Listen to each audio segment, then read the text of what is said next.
15 मई को इन्होंने ये कॉकरोच वाला बयान दिया। 11 मई को कुछ दिन पहले ही उन्होंने एनवायरमेंटलिस्ट के खिलाफ कुछ बोला कि दी सो कॉल्ड एनवायरमेंटलिस्ट, इनका काम ही है कोर्ट में आके दलीलें फाइल करना। कोई भी एक ऐसा केस हमें बता दीजिए जो एनवायरमेंटलिस्ट ने डेवलपमेंट वर्क जो इन्होंने वेलकम किया हो। इनका ये स्टेटमेंट था। Again this shows a attitude, it shows a prejudiced mind against environmentalist. 29 जनवरी को ट्रेड यूनियंस के खिलाफ इन्होंने बोला था कि trade unions are responsible agents जिनके वजह से इंडस्ट्रियलाइजेशन नहीं हो रहा है हमारे देश में। इतना स्वीपिंग स्टेटमेंट दे देना, जबकि हमें पता है कि लेबर लॉस के साथ क्या खिलवाड़ हो रहा है, इन लेबरर्स का कंडीशन क्या होता है, कैसे एक्सप्लॉइट होते हैं। उसके बावजूद जो थोड़े बहुत यूनियंस बन जाते हैं, जो अपना अधिकार को एसर्ट करते हैं, उनके खिलाफ बोल देना कि they are the agents, they are the biggest people जिनके वजह से देश की तरक्की नहीं हो रही। ऐसा उनका स्टेटमेंट था 29 जैन को।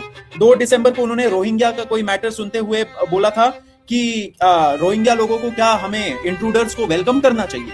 अब देखिए उनके सामने केस कितना सेंसिटिव था कि एलिगेशन था कि पुलिस वालों ने कुछ लोगों को उठा के पुश बैक कर दिया, फेंक दिया दूसरे देश के अंदर।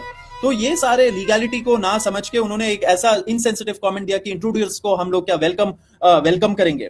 इस ऐसे ही उन्होंने पहले भी 12 दिसंबर को इन्होंने जब ये रोहिंग्या वाला कमेंट पे बहुत ज्यादा बवाल मचा था, ऐसे ही कुछ दिन बाद उन्होंने एक स्टेटमेंट दिया था 12 दिसंबर को कि nobody can browbeat me with comments, मतलब कि मुझे कोई धमका डरा नहीं सकता कोई।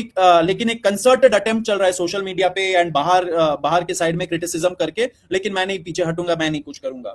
3 मार्च 2025 को उन्होंने जर्नलिस्ट लोगों के खिलाफ जिन्होंने ये जो बियर बाइसेप वाला केस चल रहा था उस टाइम पे, उस पे मैंने भी कुछ लिखा था कि फ्रीडम ऑफ स्पीच वगैरह के मामले पे उन्होंने कोर्ट में बोला, सबके सामने ओपन कोर्ट में, कि some brainless people are writing on free speech, we know how to handle them also।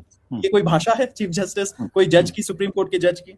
मई 2025 में भी उन्होंने महमूदाबाद वाला जो अशोका प्रोफेसर महमूदाबाद वाला केस था, उसमें भी उन्होंने बोला था we know how to handle them also. तो बताइए ऐसे धमकियां आ रही है, ऐसे कमेंट्स आ रहे, and not 1 time 2 time 3 time, these are 3 4 5 7 times ऐसे कमेंट्स आए हैं पिछले 2 सालों में।